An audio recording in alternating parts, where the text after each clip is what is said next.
오늘 하나님께서 우리에게 주신 말씀은 요한복음 9장 13절에서 22절까지의 말씀입니다. 요한복음 9장 13절에서 22절까지 같이 보도록 하겠습니다. 한 목소리로 읽겠습니다. 그들이 전에 맹인이었던 사람을 데리고 바리새인들에게 갔더라. 예수께서 진흙을 이겨 눈을 뜨게 하신 날은 안식일이라. 그러므로 바리새인들도 그가 어떻게 보게 되었는지를 물으니 이르되 그 사람이 진흙을 내 눈에 바르매 내가 씻고 보나이다 하니, 바리새인 중에 어떤 사람은 말하되 이 사람이 안식일을 지키지 아니하니 하나님께로부터 온 자가 아니라 하며, 어떤 사람은 말하되 죄인으로서 어떻게 이러한 표적을 행하겠느냐 하여 그들 중에 분쟁이 있었더니, 이에 맹인되었던 자에게 다시 묻되 그 사람이 내 눈을 뜨게 하였으니 너는 그를 어떠한 사람이라 하느냐. 대답하되 선지자니이다 하니, 유대인들이 그가 맹인으로 있다가 보게 된 것을 믿지 아니하고 그 부모를 불러 묻되 이는 너희 말에 맹인으로 났다 하는 너희 아들이냐? 그러면 지금은 어떻게 해서 보느냐? 그 부모가 대답하여 이르되 이 사람이 우리 아들인 것과 맹인으로 난 것을 아나이다. 그러나 지금 어떻게 해서 보는지 또는 누가 그 눈을 뜨게 하였는지 우리는 알지 못하나이다. 그에게 물어보소서. 그가 장성하였으니 자기 일을 말하리이다. 그 부모가 이렇게 말한 것은 이미 유대인들이 누구든지 예수를 그리스도로 시인하는 자는 출교하기로 결의하였으므로 그들을 무서워함이러라. 아멘. 할렐루야. 말씀 가운데 귀한 은혜가 저와 여러분에게 있기를 소망합니다. 사람은 인생에서 참 가장 큰 화두요 문제가 되는 것이 인간관계입니다. 관계를 어떻게 맺어가느냐에 따라서 그 삶의 인생이 행복해지기도 하고 불행해지기도 합니다. 그래서 누구를 만나느냐에 따라서 또 인생이 완전히 달라지는 것이죠. 결혼을 했을 때도 왼수가 되는 사람이 있고 같이 일생을 살아가는 동반자가 되는 경우도 있습니다. 이 사람과의 만남이 얼마나 중요한지 늘 어디를 가더라도 모든 교회에서 기도 제목이 무엇이냐? 만남의 축복을 달라는 그러한 기도 제목입니다. 그래서 자녀들 향해 기도할 때도 좋은 스승 만나게 해달라, 또 좋은 배우자 만나게 해달라, 좋은 친구 만나게 해달라, 그러한 기도 제목들이 정말 많아요. 데일 카네기의 인간관계론에 보면은 어떻게 인간관계를 잘 맺어갈 수 있을까에 대해서 4단계를 이야기합니다. 1단계가 자기 자신을 이해하고 감정을 조절하는 능력을 키워라. 우호적인 사람이 되라. 이것은 나 자신에 관해서 첫 번째 이야기하는 것입니다. 남들 바라기 전에 내가 먼저 우호적인 사람이 되어야 된다라고 이야기하는 것이죠. 두 번째는 타인과 그들의 감정을 이해하고 소통하는 능력을 키워라. 열렬한 협력을 타인으로부터 얻어내는 것을 뜻합니다. 1단계가 나라면 2단계는 타인입니다. 타인과 소통하는 능력을 키워서 자기 자신을 점점 키워가라는 것이죠. 3단계는 갈등을 해소하고 실수하는 사람을 자산으로, 친구로 만드는 능력을 배양하라라는 것입니다. 우리를 어떻게 만들어가는지가 중요하다는 것이죠. 나, 너, 우리. 그리고 4단계는 비전을 공유하고 열정을 불어넣는 능력을 키워라. 감동과 소통 능력이 뛰어난 사람이 되라. 이것은 조직화하고 재생산화하라는 그러한 이야기입니다. 나, 너, 우리 뿐만 아니라 이 조직을 점점 재생산하고 또 만들어갈 수 있도록 비전을 함께 공유하고 열정을 불어넣으라고 이야기하는 것이죠. 인간관계의 특징에 있어서는 자신을 오픈하는 것이 필요합니다.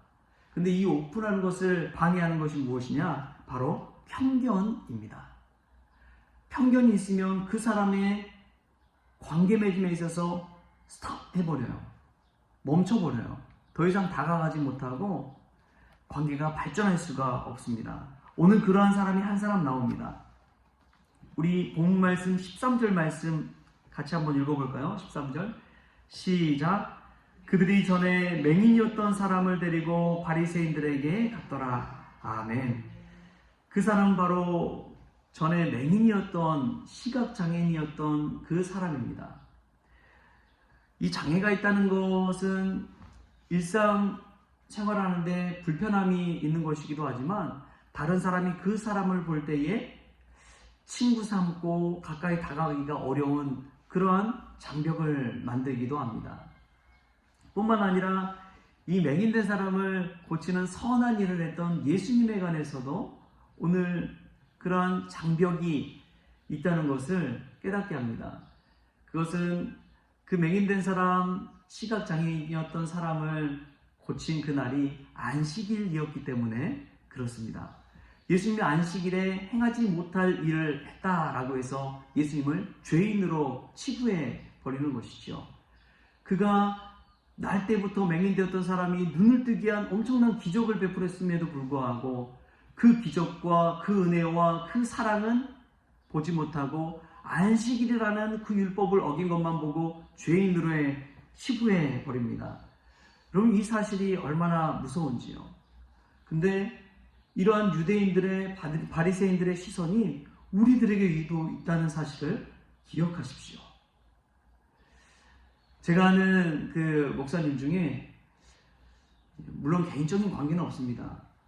그런데 그분이 이제 홍대에 가서 이 술집 같은 데 가서 좀 일상에서 타락한, 소위 말해서 술 먹고 뭐 집 나오고 가출한 친구들을 이 복음 증거하고 그들을 케어하는 그런 분들을 목회하는 일을 합니다. 술집에서 만나고 주점에서 만나고 막 이런 일들을 하는데, 여러분, 그것을 딱 그냥 일상의 눈으로 봤을 때 어떻습니까? 이해되지 않는 것이죠. 아니, 어떻게 저럴 수 있어? 근데 그분이 그렇게 사역하게 된 계기가 있더라고요. 그냥 일상 교회에서 처음에 목회를 시작했는데 이 중고등부 학생을 담당했는데 자꾸만 일진 애들이 목회하는데 점점 몰려오기 시작한 거예요. 교회 안에. 그러니까 어떻게 됩니까? 평소에 이제 권사님, 장로님, 아들, 딸들이 일진 애들이 몰려오니까 이제 두려움에 떨면서 부모님에게 이야기했겠죠. 그러니까 부모님들이 이제 이 전사님에게 걔네들 교회 못 나오게 하라고 그런 이야기를 한 거예요. 근데 이제 그 전사님이 이 목회 양심에 갈등이 생겨나기 시작한 겁니다. 예수님은 그 당시에 죄인이었고 맹인이었고 몸이 불편하고 사람들이 무시하던 그 사람들에게 다가가서 말씀을 전하고 생명 살리는 일을 했는데, 세상에서 일진이라고 폭력 쓴다고 무시당하고 공부 못한다는 이야기를 들은 친구들을 그냥 내보내야 했을까? 그 이제 너무 이 자기 목회 양심에 찔려서 그분이 이제 홍대 그런 일탈한 친구들 목회하는 일을 하게 되었다는 거예요. 그 사람을 볼 때에 그 목회가 얼마나 하나님 보시기에 아름다울까요? 그런데 안 좋은 시선으로 보면 타락한 것 같고 하나님을 떠난 것 같고, 왜 저런 일을 하고 있나, 저 사람 뭔가 문제 있어서 그런 거 아닌가, 그런 생각이 우리 안에도 작동하고 있다는 것입니다. 여러분, 전에 맹인되었던 이 한 사람, 그 한 사람을 고쳤던 예수님이 죄인인지 선지자인지 오늘 전에 맹인되었던 사람이 증거하는 내용이 나옵니다. 그 사람은 사실만을 이야기합니다. 어떤 한 사실입니까? 자신 전에는 보지 못했지만 이제는 보게 되었다는 사실입니다. 여러분, 우리가 이전에 알고 있던 전통과 율법과 이런 것들이 우리 올매일 때에 사실, 팩트를 보기 위해서 기도하십시오. 하나님이 나에게 주신 것이 무엇인지를 생각해 보십시오. 맹인되었던 사람이 당당하게 말할 수 있는 것은 자신이 체험한 것입니다. 체험한 은혜는 절대 무시 못합니다. 하나님이 나를 구원하여 주시고 나를 살려주시고 나를 이끌어 주시고 나를 도우셨던 그 체험이 나를 인도해 갈 때에 나의 삶이 완전히 달라지기 때문에 그렇습니다. 주변 사람들이 뭐라 하든지 예수님이 나에게 베풀어 주신 그 은혜가 있다면 우리는 어떠한 상황 가운데서도 예수님 붙들며 살아갈 수가 있는 것이지요. 우리에게 그러한 은혜와 체험이 있기를 소망합니다. 오늘 이 새벽에 아무도 없더라도 내 곁에 오셔서 나를 사랑한다 말씀하시는 주님의 음성을 듣는다면 우리는 그 누가 나가지 마라, 나오지 마라, 힘들다, 쉬어라, 잠자라 이런 말이 눈에 들어오지 않을 거예요. 왜냐하면 주님이 주신 은혜와 체험이 있기 때문에 그렇습니다. 근데 이 체험이 없는 사람은 두려워하게 돼요. 세상의 사람들의 눈과 시선을 두려워하게 됩니다. 그 사람은 바로 이 맹인의 부모입니다. 그 부모에 관한 이야기를 우리 21절, 22절 말씀 잠깐 한번 보겠습니다. 21절, 22절 말씀 우리 같이 읽겠습니다. 시작. 그러나 지금 어떻게 해서 보는지 또는 누가 그 눈을 뜨게 하였는지 우리는 알지 못하나이다. 그에게 물어보소서. 그가 장성하였으니 자기 일을 말하리이다. 그 부모가 이렇게 말한 것은 이미 유대인들이 누구든지 예수를 그리스도로 시인하는 자는 출교하기로 결의하였으므로 그들을 무서워함이로라. 아멘. 여러분, 그 맹인된 사람의 부모가 왜 자기 자식이 눈을 뜨게 되었는지 몰랐을까요? 정말 몰랐을까요? 여러분이 한번 생각해 보십시오. 아들이 맹인이었는데 눈을 뜨게 됐어요. 그러면 가장 먼저 누구에게 달려갈까요? 부모에게 달려가는 거예요. 부모님이 달려가서 엄마, 나 눈 떴어. 다 보여. 어떻게 된 거야? 어떻게 된 거야? 아니, 예수라는 사람을 만났는데 그분이 실로암 곳에 가서 진흙으로 내 눈에 바르더니 그거 씻었더니 나았어. 정말 보게 됐어. 가장 먼저 부모님에게 알렸을 거예요. 부모님은 예수라는 분이 내 아들 눈을 뜨게 했구나. 분명히 알았을 것입니다. 근데 오히려 자신의 입으로 예수님이 그렇게 했다는 고백을 하지 않아요. 잘 모른다고 해요. 아들을 통해서 들으라고 이야기합니다. 왜 그런지 아십니까? 출교가 무서웠기 때문에 그래요. 세상이 무서웠기 때문에 그래요. 여러분, 그 당시 출교는 유대교 공동체에서 추방하는 조치입니다. 근데 단순히 추방하는 조치로 끝나는 것이 아니라 가족들과 연을 끊는 것이고요. 또 친지들과 친족들과도 연을 끊는 것입니다. 무엇을 사고팔고 할 수 있는 상업행위도 할 수가 없습니다. 친구들을 만나고 친교를 나눌 수 있는 활동도 금지되어 있습니다. 출교는 그런 의미예요. 사회적으로 죽음, 사망 선고를 받는 것이고요. 관계적으로 사망 선고를 받는 것이고요.